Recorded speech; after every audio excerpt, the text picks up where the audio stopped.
Les matins de France Culture. Guillaume Erner.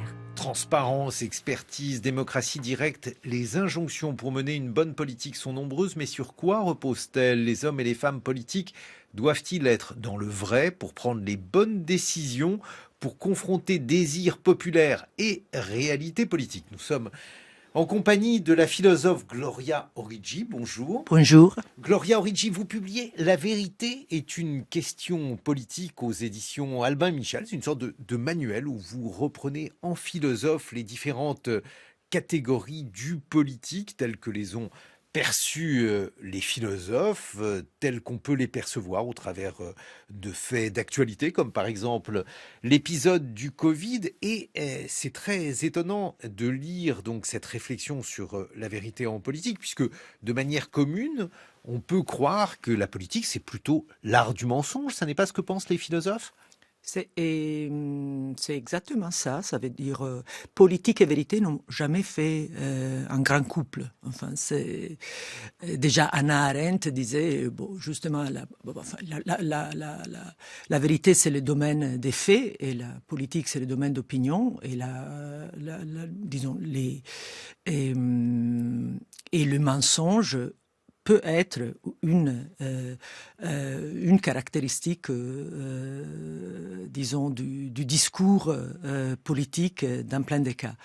Ce que j'essaye d'argumenter dans ce livre, c'est que, eh bien, cette notion qui est si externe aux politiques, qui est typiquement une notion philosophique, cette notion de vérité, devient au XXIe siècle une notion politique. Donc, les politiques doivent se soucier de la vérité. Enfin, ça devient un enjeu important de comprendre qu'est-ce que la vérité,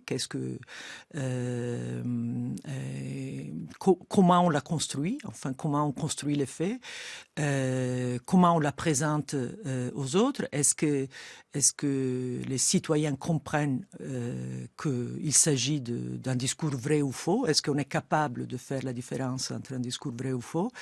Et étant donné les enjeux importants, enfin, qui concernent des questions de vérité, comme on a vu pendant la pandémie du Covid, ou lors d'une guerre, enfin, savoir ce qui s'est passé vraiment, enfin, ça devient crucial pour prendre des positions. La vérité, disons, qui n'est pas justement normalement la compagne de la politique, devient pour moi une notion politique. Alors prenons l'exemple du Covid. Qu'est-ce qu'une philosophe peut trouver en matière donc de vérité dans cette période-là, Gloria Origgi? Le Covid, c'était une période très difficile, mais une fête intellectuelle pour les philosophes, enfin, parce qu'on voyait vraiment les personnes se poser la question à qui croire. Qu'il faut croire, enfin, on avait un virus nouveau, on n'avait pas donc des faits scientifiques sur ce virus, on avait un tandem entre politique et science. La science, disons, c'est le domaine des activités humaines où on cherche de se rapprocher le plus à la vérité, qui a les méthodes les plus développées pour se rapprocher à la vérité. Donc, c'était un tandem de politique et science qui faisait peur aussi aux citoyens, parce que selon les découvertes scientifiques ou l'avis des scientifiques, on pouvait prendre des décisions sur nos vies. Vous vous souvenez du confinement. Le confinement, c'est une expérience très dure et très contestée dans plusieurs pays dans le monde entier. Enfin. Et en fait, c'était sur la base des données. Quelles étaient ces données, qui les avait produits, comment, toutes ces questions restaient assez vagues. Il y a eu des pays, par exemple européens, où le confinement n'a pas été imposé, comme la Suède, par exemple, et la personne qui ne l'a pas imposé, Anders Tegnell, est devenu un héros national. Enfin, on n'a pas considéré qu'il était dans l'erreur. Enfin, donc c'était des questions très intéressantes. On a vu surgir des charlatans qui n'étaient pas vraiment des charlatans, c'était très compliqué. Moi, j'ai travaillé beaucoup sur le cas du docteur Didier Raoult, un virologue de Marseille qui avait promu l'usage de l'hydroxychloroquine, un remède contre la malaria, pour soigner le Covid. Pourquoi croire à Raoult ou ne pas croire à Raoult? Il était dans les comités nationaux de santé publique. Vous allez regarder sur Google Scholar son index de citations, etc. Il a plus de citations que tous les autres virologues en France. Il n'a pas l'air d'un charlatan. Enfin, comment le public peut en savoir plus? Comment décider? Évidemment, votre livre, Gloria Origgi, a une résonance particulière. Vous vous intéressez à la vérité en politique et on a l'impression qu'on est passé à une autre ère, celle donc de la post-vérité. Par exemple, un pays que vous connaissez bien, en Italie, Matteo Salvini, Giorgia Meloni, comment se situent-ils tous les deux vis-à-vis de la vérité ? Alors, Guillaume Erner, ça c'est la très mauvaise question, parce que justement, il ne faut pas se poser la question est-ce que les politiques disent le vrai ou le faux? Pourquoi? Parce que cette question, étant donné que la vérité est devenue une notion politique, on utilise la vérité pour dire les autres, de l'autre partie qui ne nous plaît pas, disent des fake news, ils disent le faux. Et nous, on dit le vrai. Donc, Salvini est quelqu'un qui fait beaucoup plus d'usage que Meloni de la propagande, par exemple. Donc, il a une machine de propagande qui est bien rodée, et notamment la propagande est très souvent de l'information fausse ou de la demi-vérité, enfin. Et Meloni dit des vérités, des faussetés, comme tout le monde, enfin, comme Macron, comme Le Pen, comme tout le monde.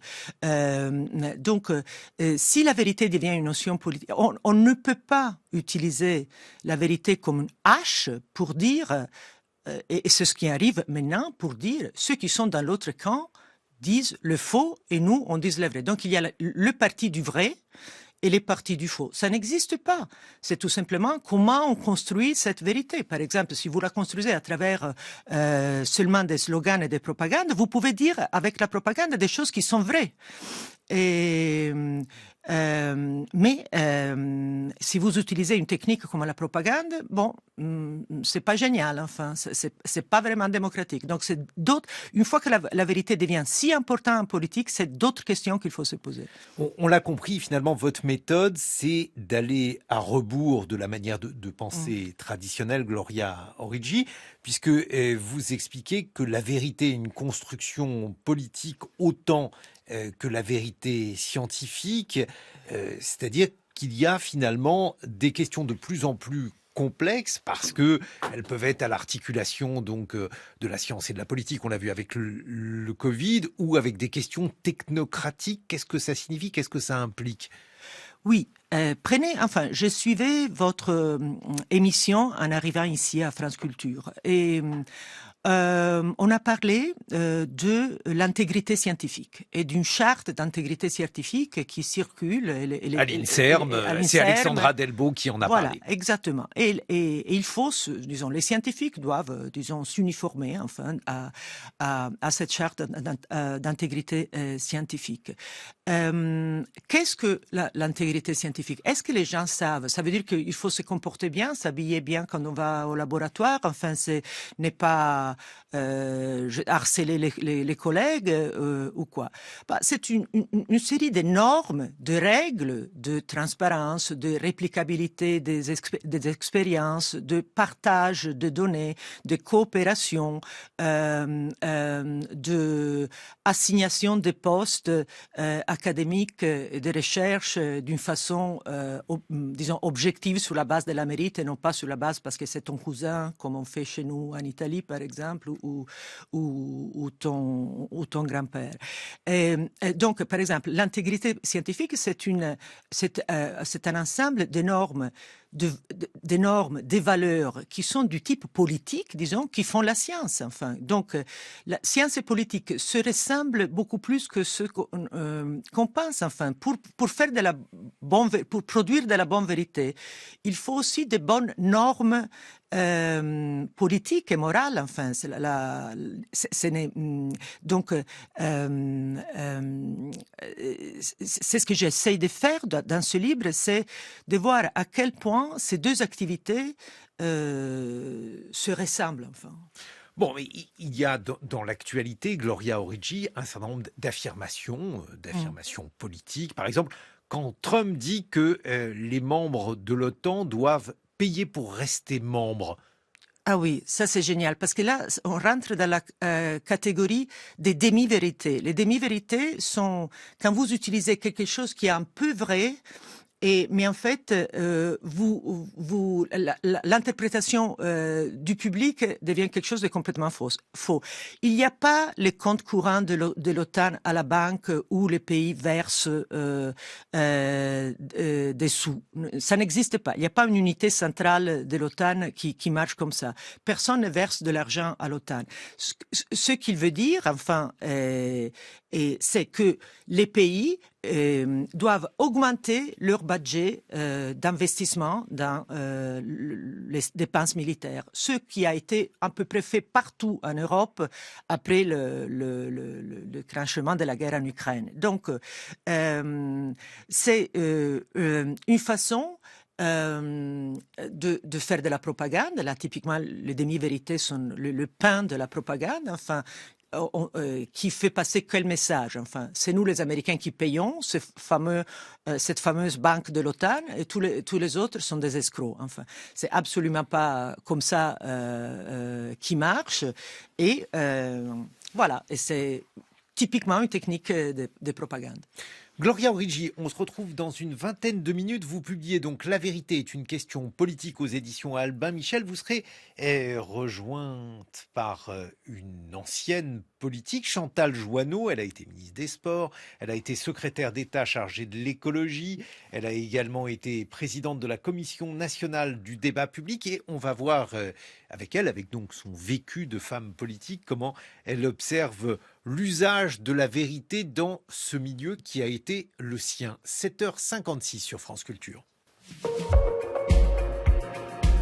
6h30, 9h, les matins de France Culture. Guillaume Erner. Et nous sommes en compagnie de Gloria Origi, philosophe, chercheuse au CNRS, membre de l'Institut Jean Nicot. Vous publiez un ouvrage original, Gloria Origi, La vérité est une question politique aux éditions Albin Michel, où vous expliquez que la vérité, ça n'est pas ce qui est vrai et ce qui est faux, c'est quelque chose qui se construit notamment sur le plan scientifique, puisqu'il y a de plus en plus de sujets qui se tranchent de manière scientifique et la science, hélas, ne donne pas toujours de réponses claires à des réponses claires. Il y a des sujets aussi technocratiques où là, les réponses sont complexes à construire. Et puis, il y a des combats de valeurs. Et dans les combats de valeurs, là aussi, il est extrêmement ardu d'avoir du vrai et du faux. Et pour confronter justement votre point de vue de philosophe, nous sommes tournés vers une femme qui a fait de la politique et qui aujourd'hui n'en fait plus. Dès lors, on va postuler qu'elle a une parole libre. Chantal Joanneau, bonjour. Bonjour. Vous avez été ancienne ministre des Sports, ancienne secrétaire d'État chargée de l'écologie, ancienne présidente de la Commission nationale du débat public. La vérité pour les politiques, est-ce une obsession? Est-ce au contraire un frein? Parce qu'on explique souvent que la politique, c'est l'art du mensonge. Il y a une multitude de formules. On ne sort de l'ambiguïté qu'à son détriment. Enfin, je ne vais pas vous faire la liste de toutes les maximes pour politique, mais en tout cas, on considère que dans votre ancien métier, la vérité, ça n'est pas quelque chose de véritablement apprécié. C'est injuste. C'est injuste en politique, mais le livre est absolument génial. Et alors, contrairement à ce qu'on m'avait dit, on m'avait dit c'est un peu ardu à lire, pas du tout. C'est assez, il se lit très bien parce que la philosophie parfois peut être ardue, mais là pas du tout. La politique, c'est pas, il n'y a pas d'un côté le monde des faits de la science et de l'autre côté le monde de l'opinion qui serait la politique. C'est la rencontre des deux en fait. C'est la rencontre entre des faits de la science et des opinions. Qui effectivement ont plus ou moins accès à cette science, et la science nous dit le vrai, la politique essaye de trancher entre le vrai et le juste. Vous avez été notamment ministre de l'écologie et l'écologie, c'est un domaine absolument fascinant parce que on aurait envie, nous citoyens, d'avoir des réponses tranchées et dès qu'on se penche sur une question, eh bien, on s'aperçoit que souvent les débats sont très techniques. Alors, il y a des débats qui sont très techniques. Par exemple, quand vous parlez de biodiversité, c'est scientifiquement très compliqué. On n'a pas encore tous les éléments. Il y a des débats qu'on connaît beaucoup mieux, comme le climat, par exemple. Le climat, on a un groupe de scientifiques, le GIEC, qui a un super d'ailleurs passage sur comment les experts du pétrole ont essayé de décrédibiliser les experts du climat. Mais c'est beaucoup plus clair. Simplement, les experts du climat vont nous dire, voilà la situation. Voilà idéalement ce que l'on devrait faire, limiter le réchauffement climatique. Mais finalement, la première question politique qu'on va poser, c'est finalement, est-ce qu'on a envie de limiter le réchauffement climatique? Certains pourraient vous dire, moi, finalement, tant pis, je ne pense pas aux générations futures et continuons comme ça. Et ensuite, il y a qu'est-ce qu'on fait pour limiter ce réchauffement climatique. Prenons la question de l'énergie. On peut commencer à se dire, on va réduire au maximum notre consommation d'énergie puisqu'elle émet des gaz à effet de serre. Premier arbitrage qui est un peu lourd, parce que qui dit baisse de la consommation, on ne sait pas encore la concilier avec augmentation de la croissance. Et après, on va se dire, qu'est-ce qu'on fait? On va développer des énergies décarbonées. Lesquelles? Du renouvelable, du nucléaire, seulement l'un, seulement l'autre. Donc vous voyez, il y a la science, il y a le vrai, et puis derrière, il y a tous ces arbitrages qui sont éminemment politiques. Jean Lémarie. Vous le résumiez d'un mot dans la formule en commençant, le rôle du politique, des politiques, serait d'arbitrer entre le vrai et le juste. Idéalement, est-ce que ces deux idées-là, ces deux buts-là sont antagonistes? C'est pas la même chose? Non, c'est pas antagoniste. Idéalement, c'est de trouver le juste sur la base du vrai. Idéalement, mais on n'a pas toujours tous les éléments du vrai. C'est ce que je vous disais d'ailleurs, par exemple, sur la biodiversité. Et puis alors, on a un autre sujet, moi, qui m'avait beaucoup marqué quand on fait de l'écologie, c'est qu'on peut avoir des conflits vraiment entre deux sujets. Le vrai réchauffement climatique, le vrai effondrement de la biodiversité. Le vrai, les énergies renouvelables sont une des solutions pour limiter le réchauffement climatique. Mais le vrai aussi, les énergies renouvelables, quand vous avez des éoliennes, ça pose des problèmes pour les oiseaux, par exemple, et donc c'est négatif en partie pour la biodiversité. Donc vous voyez, il y a quand même des arbitrages qui se font nécessairement entre des sujets. Ouais. Gloria Origi, vous revenez sur les questions écologiques dans votre livre. Pourquoi est-ce important pour la philosophe que vous êtes de réfléchir justement à la vérité en fonction de ces questions écologiques? L'écologie est un très bon exemple de, comme justement vous disiez, de Chantal Jouanneau, d'arbitrage continu. Et aussi la façon où les GIEC ou GIEC, GIEC est composé, là aussi vous montre à quel point la science ne vous délivre pas des faits comme ça, dans lesquels on peut tomber dessus. Enfin, c'est une énorme structure politique. Il y a 4000 scientifiques qui sont impliqués. Et la sélection n'est pas seulement sur le mérite scientifique, c'est aussi en termes de genre, des pays, d'ethnie. Enfin, il y a énormément de critères qui sont plutôt de l'ordre des valeurs et du politique que de l'ordre scientifique. Et cette complexité et diversité cognitive, etc., est censée produire de la vérité. Donc vous voyez que ce n'est pas... je suis tout à fait d'accord avec... C'est pas quelque chose de tranché, c'est ça que voilà, vous voulez exactement. dire. Mais est-ce que le danger... On peut... C'est une très belle définition de dire, enfin, la politique, c'est un arbitrage entre le vrai et le juste. Je trouve que c'est des notions qui sont très différentes. Enfin, d'un côté, les faits et le juste, en fait, c'est une question de valeurs, donc l'opposition des faits et valeurs. Mais en fait, ce vrai... d'un côté, est complexe. Enfin, c'est ce que j'essaie de montrer dans les livres. Le vrai est complexe. Il y a des valeurs aussi dans la façon où on construit cette vérité. Enfin, je fais un long exemple dans les livres jusqu'à, disons, le début du 19e siècle, la craniométrie, et donc, qui est une science qui mesurait l'intelligence selon la taille du cerveau, était une science absolument mainstream.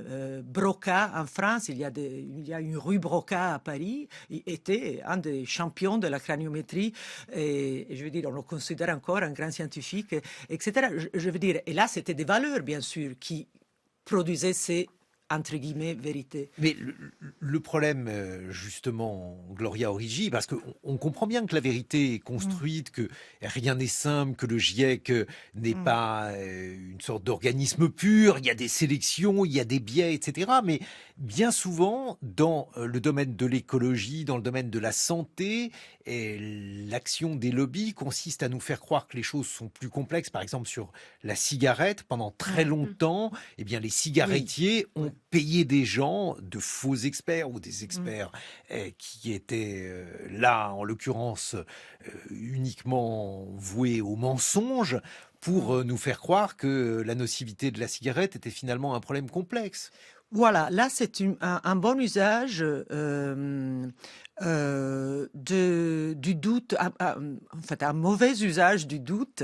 Il y avait un livre très, très célèbre qui s'appelle Les marchands de doute, enfin sur les cas du tabac. Et il y a des marchands de doute, comme vous le savez sûrement, Chantal Joanneau, dans les cas de l'écologie. Ça veut dire les gens sont contents d'être sceptiques. Ils se disent, je suis très intelligent parce que je me doute enfin, je n'avale pas n'importe quelle vérité, n'importe quelle chose qu'on me dit. Et donc, ces gens-là, comme dans le cas du climate change, enfin, il y a la même marchandisation de doute, ont créé le doute en disant, en fait, les résultats ne sont pas si clairs. Enfin, il y a quand même d'autres résultats qui montrent que, et en utilisant, disons, cette espèce de faiblesse, un peu de fierté personnelle, si on doute, on est bien. Enfin, ça veut dire qu'on n'est pas crédule. Enfin. Et très souvent, c'est comme ça que la propagande marche, enfin, en disant aux gens, soyez sceptiques, ne croyez pas n'importe quoi, etc. Chantal Joanneau, un bon exemple de cela, c'est la question des pesticides, où là, si on essaye, nous, pauvres citoyens, d'avoir une idée claire, précise, c'est vraiment pas facile. Oui, je ne vais pas parler tout de suite des pesticides parce que c'est peut-être un sujet hyper sensible et vraiment d'actualité, mais on avait un précédent, c'était le bisphénol A. Je ne sais pas si vous vous souvenez de ce problème. C'est bisphénol A, on trouvait ça dans les contenants alimentaires, notamment dans les biberons pour bébés. Et on était, c'était en peut-être 2009, je crois, ou 2010, par là. Et tout le monde disait non, il n'y a pas de problème sur le bisphénol A, vous inquiétez pas, puis c'est dans du contenant alimentaire, donc ça ne va pas se diffuser dans les produits, il n'y a pas de souci. Et on va à une grande réunion internationale, et là, je vois dans d'autres pays qu'on a des tonnes d'études scientifiques qui prouvent que c'est nocif. Mais effectivement, il y a eu une bataille pendant au moins 2 ans, minimum, hein, pendant 2 ans où on expliquait que non, ces études, c'était pas sérieux, que vraiment, c'était pas scientifique, qu'on n'avait jamais observé de problème. Bah oui, on les observe pas immédiatement parce que c'est des effets à long terme de faible dose, donc il n'y a pas d'effet immédiat. Et ça a été une vraie bataille, ce bisphénol. Mais moi, j'en garde un souvenir justement sur ce rapport entre la science, parce que des scientifiques, des ministères eux-mêmes, nous disaient non, il n'y a pas de souci. Et donc, c'était effectivement un bon exemple politique de cette difficulté pour le citoyen, quand il voit cette bataille d'experts se faire leur propre idée, c'est effectivement assez compliqué. Surtout aujourd'hui, on a un développement de la mésinformation. On pourra en reparler après, mais c'est évoqué aussi d'ailleurs.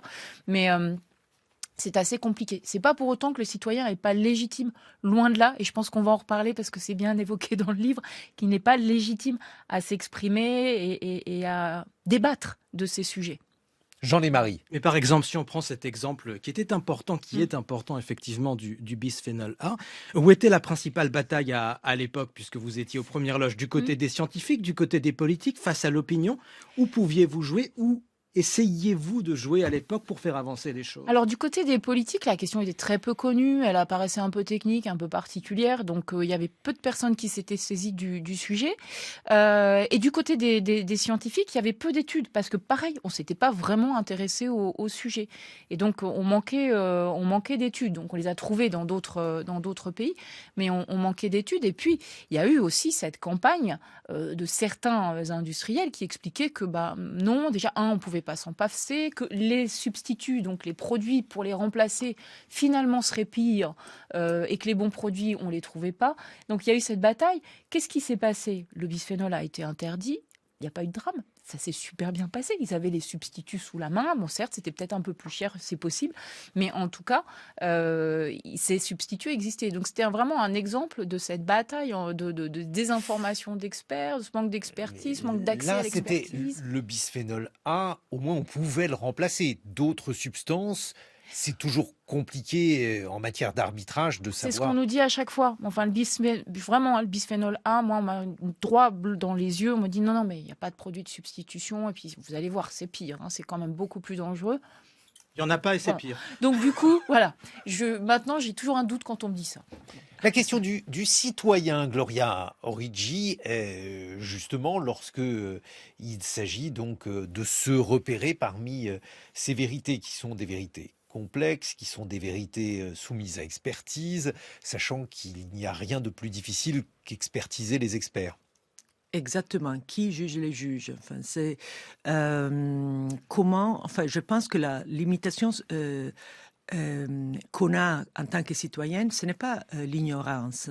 En fait, je pense que les gens savent beaucoup plus de choses qu'il y a longtemps. Enfin, on peut trouver les informations sur n'importe quoi sur Internet. Enfin, donc, moi, je ne suis pas comme ça, terrifié de cette espèce de retour à l'ignorance qui devrait être notre ère au troisième millénaire. Je pense que il y a un vrai problème de communication.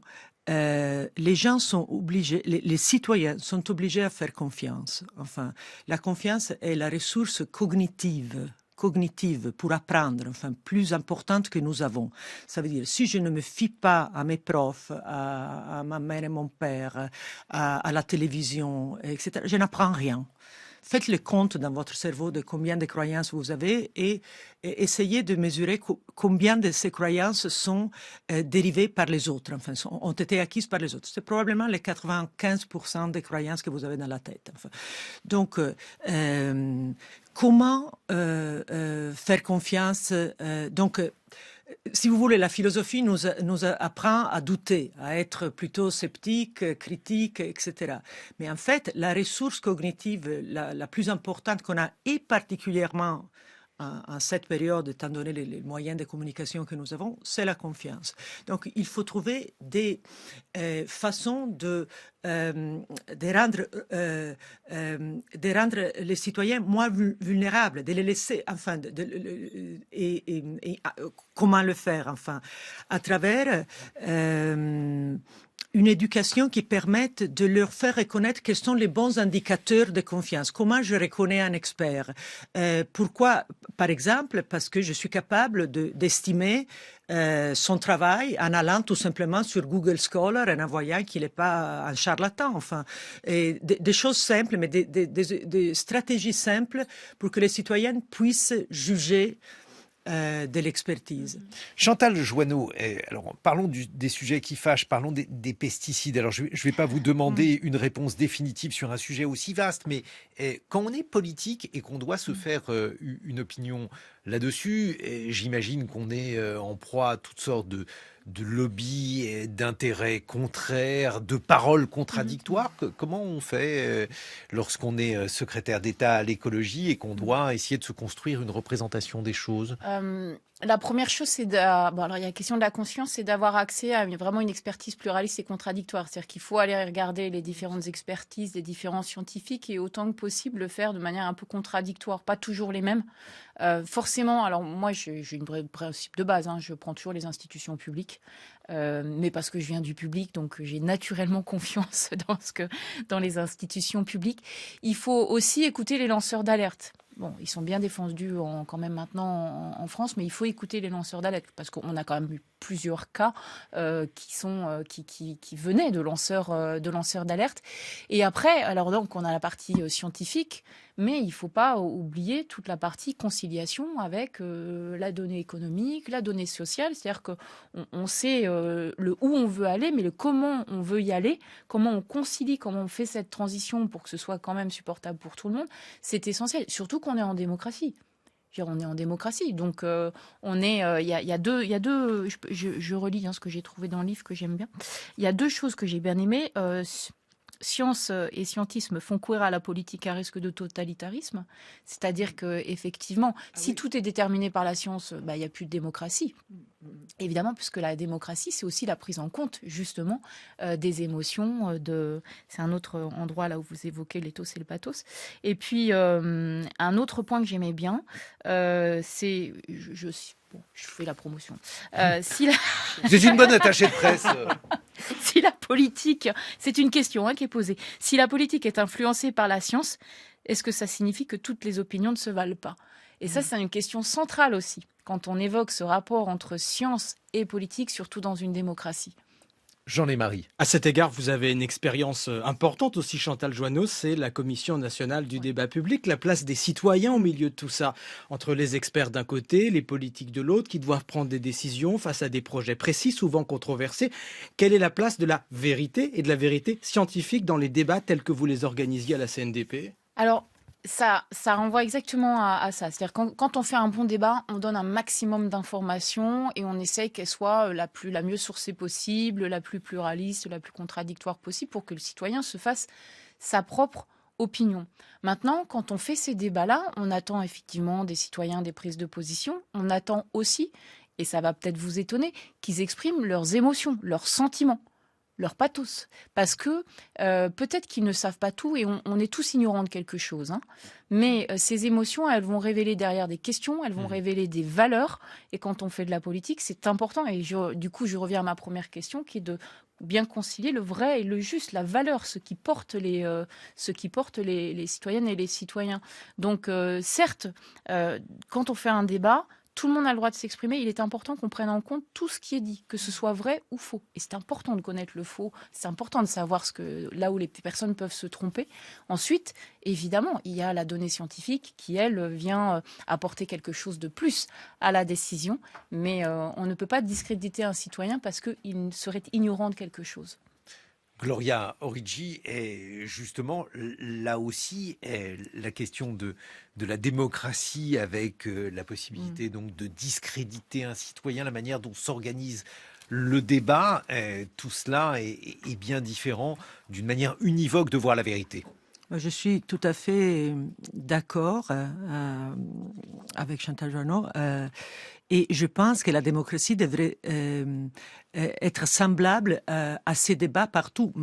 Malheureusement, c'est très compliqué de les organiser et c'est très compliqué d'imposer à 80 millions de personnes de participer à des débats collectifs. Mais c'est comme ça qu'on construit la vérité, non seulement en politique, mais en science aussi. Enfin, c'est comme ça, c'est seulement à travers le contradictoire, c'est seulement à travers le dialogue qu'on construit la vérité. Les faits ne sont pas si robustes que ça, parce que les faits sont fragiles. Hannah Arendt le disait, les faits sont faibles. Enfin, ça suffit de ne plus les questionner, etc., qu'ils disparaissent. Enfin, ce qui est arrivé le 24 février 2022 entre la Russie et l'Ukraine. On peut l'oublier facilement si on ne renouvelle pas les débats. Donc, la vérité est collective, est un dialogue, est construite en politique comme en science par un dialogue intelligent. Chantal Joanneau. Moi, je suis tellement bien dit, je n'ai rien à rajouter. Mais parce que c'est vraiment de ce que vous dites au départ que la vérité est effectivement une construction. C'est un objet politique. Mais d'un côté, les politiques n'aiment pas tellement la contradiction parce que bien souvent, ils préfèrent jouer sur du velours. Je ne suis pas d'accord. Je crois que les politiques, ils adorent la contradiction. Au contraire. Alors, parce que c'est un moyen de valoriser ce qu'ils disent et d'essayer, au contraire, de cautionner ce qu'ils disent. Mais Non, si on fait de la politique et qu'on n'aime pas la contradiction, honnêtement, il faut faire autre chose. Il y a peut-être des réorientations. J'ai fait autre chose, donc... Un mot de conclusion, Gloria Origi. Finalement, ce livre est à la fois plus inquiétant parce qu'il dit que cette vérité est à construire et plus rassurant parce qu'il explique que finalement, il peut y avoir des demi-vérités, des quarts de vérité. Bref, il y a toute une série de nuances en matière de vérité. Bon, d'abord, je ne suis pas une relativiste. Je pense que la vérité est construite, mais on peut la construire mal ou on peut la construire bien. Donc, je n'ai pas une attitude postmoderne de dire de toute façon tout est construit, le savoir et pouvoir, c'est la même chose, etc. Donc, c'est pas ma position. Je pense que la vérité, on peut la construire bien, par exemple avec les débats publics, enfin avec de bonnes procédures scientifiques inclusives et transparentes, etc. Je ne pense pas que les gens soient idiots. Je pense que les gens sont, si leur pensée, étant donné que la pensée, je pense que l'intelligence, je pense qu'elle est collective. Si l'intelligence est bien organisée, voilà, on peut approcher à la vérité. Merci Gloria Origi. La vérité est une question politique aux éditions Albin Michel. Merci Chantal Joanneau.